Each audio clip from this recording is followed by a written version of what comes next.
সমবায় নির্বাচনে মনোনয়নপত্র তুলতে না পারার অভিযোগে সমবায় ব্যাংকে তালা ঝুলিয়ে বিক্ষোভে সামিল হয়েছিল কংগ্রেস নেতৃত্বদের অভিযোগ। মালগঞ্জ সমবায় সমিতির নির্বাচন নিয়ে বিজ্ঞপ্তি জারি করা হয়। বিজ্ঞপ্তি জারি করার পরেও গ্রাম পঞ্চায়েত কার্যালয়ে মনোনয়নপত্র তুলতে গেলে যেখানে কর্মীদের দেখা পাওয়া যায়নি বলে অভিযোগ কংগ্রেসের। এর ফলে কংগ্রেস সহ বিভিন্ন বিরোধী দল মনোনয়নপত্র তুলতে পারেনি। ব্লক কংগ্রেস সভাপতি মশির উদ্দিন জানিয়েছেন, সমবায় নির্বাচন করতে বিজ্ঞপ্তি জারি করার পরেও কর্মীরা দপ্তরে আসেনি।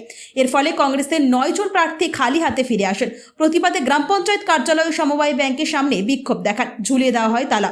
শনিবার পুলিশের সাথে দীর্ঘ কথা কাটাকাটির পর পুলিশের হাতে চাবি তুলে দেওয়া হয়। খোলা হয় ব্যাংক। আইনি লড়াইয়ের হুঁশিয়ারি চোপড়া ব্লক কংগ্রেস সভাপতি মশিরের। এটা ফের মিস্টেক, আমরা খুলে দিইনি। পুলিশ আসছিল, আমরা পুলিশকে লিখিত দিয়েছিলাম। পুলিশ আসছে, আমরা পুলিশের হস্তক্ষেপ দাবি করেছি। পুলিশ আস্থা দিয়েছে, ওরা দেখতে চাইছে, পুলিশ দেখতে চাইছে। আমরা তো এটা নিয়ে কোর্টে যাচ্ছি, আমরা তো এখানে বসে থাকছি না। সেক্ষেত্রে পুলিশ ব্যাংক তো আমরা আরেকটা বন্ধ করে রাখতে পারি না। আমরা আন্দোলনের সহিত বিক্ষোভের সহিত বন্ধ করে রাখছিলাম, পুলিশের হাতে চাবি তুলে দিলাম, পুলিশ খুলছে। ব্যাংক আমরা কেন খুলে দেবো? এবং এই যে সিআই মানে আরও হয়েছিল, ওকেও আমাদের দেখার দরকার আছে। আমরা সেই কমপ্লেনটা নিয়ে যাচ্ছি। Bureau report, PB news.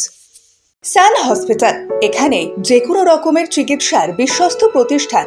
খুবই কম খরচে বিশ্বমানের চিকিৎসা প্রদান করে থাকে।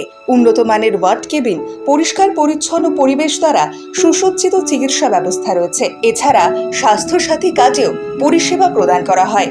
সুতরাং আজই যোগাযোগ করুন সান হসপিটালে। ঠিকানা GT road, Bhangakuthi, Bardhaman. Phone number মনে রাখবেন 9434188262 অথবা 83730954222।